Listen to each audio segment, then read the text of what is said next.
Siamo con Paolo Carlotto dello SPCGL di Padova e parliamo di un argomento molto importante, richiede la vostra attenzione, perché parliamo del gioco d'azzardo patologico, a parte che il gioco d'azzardo è patologico.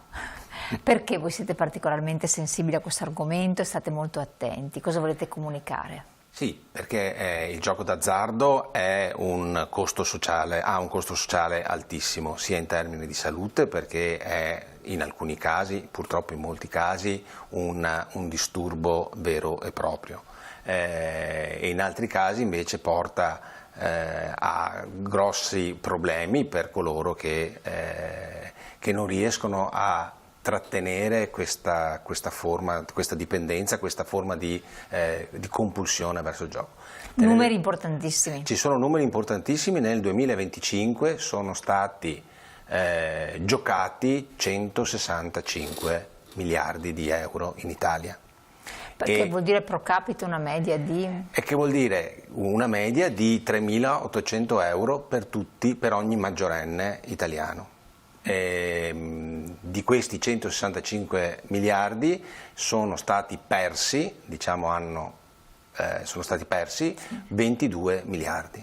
Quindi 22 miliardi, che è tantissimo. Pensate che l'ultima finanziaria è di 23 miliardi. Voi ponete l'accento sul fatto che comunque chi vince non è lo Stato, men che meno il cittadino, perché poi comunque ha la tendenza a rigiocare quello che eventualmente, finché non perde ancora, perde.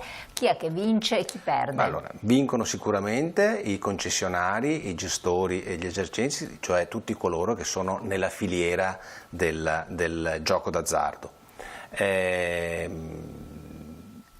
Lo Stato nel breve periodo, magari nell'immediato, vince perché una parte degli utili rientrano attraverso la fiscalità proprio tipica del gioco d'azzardo. Abbiamo un monopolio, abbiamo l'agenzia del monopolio proprio per gestire questi tipi di giochi.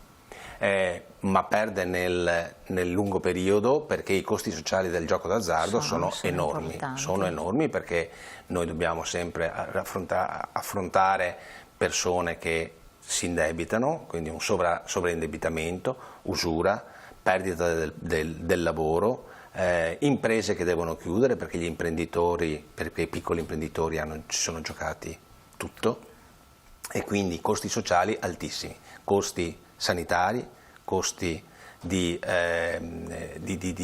sostegno economico a chi raggiunge la povertà attraverso le perdite di gioco, costi legali nel senso di costi per evitare il gioco illegale. Certo, quindi è veramente una situazione pesante. Costi che sono difficilissimi da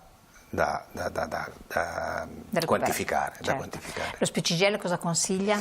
Lo SPCGL consiglia se si ha questo tipo di bisogno, di rivolgersi ai nostri sportelli, ma anche al SERD, ma anche alla Federconsumatori e soprattutto a qualcuno che ci è vicino, che ci vuole bene e che ci possa aiutare. Dare una mano. Grazie mille, grazie ancora allo SPCGL di questo argomento molto importante, buon proseguimento, a presto.